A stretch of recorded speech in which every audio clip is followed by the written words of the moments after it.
ठिकाणी ज्या काही सोयीसुविधा आहेत आणखी वाढ होणं गरजेचं आहे असं त्यांनी म्हटलेलं आहे. स्मारक आमच्या ताब्यात द्या असं सुद्धा त्यांनी वक्तव्य केलंय. मी गुरगुरल्याशिवाय राहत नाही असा सुद्धा उल्लेख त्यांनी केलाय. कसं बघता या सगळ्याकडे? खरं म्हणजे लुटणाऱ्या लोकांच्याकडे मी कधीच लक्ष देत नाही,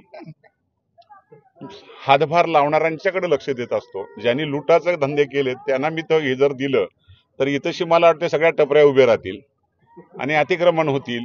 तळ्यावरची परिस्थिती काय झाली, तुम्ही पत्रकारांनी खरं म्हणजे हे विचारलं पाहिजे का एवढं सुशोभीकरण केलेलं तळाव त्या ठिकाणी आता त्याचं निविदा निघाल्यात, त्या ठेकेदाराला काम करू देत नाही. आम्हालाच काम करायला पाहिजे, आम्हालाच पाहिजे.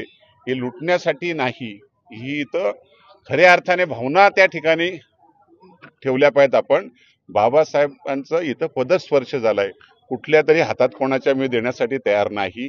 जनतेने मला इथं उभं केलंय, ठेवलंय, त्याच आशीर्वादाने ठेवलंय. आणि मी केवळ हेच नाही, तुम्ही काय करता म्हणा, ते बाळासाहेबांचा जो पुतळा का काहीतरी बसवणार आहेत त्याच्यावरचा खर्च मला जनतेला दाखवा आणि मग पुढे बोला म्हणा. चला.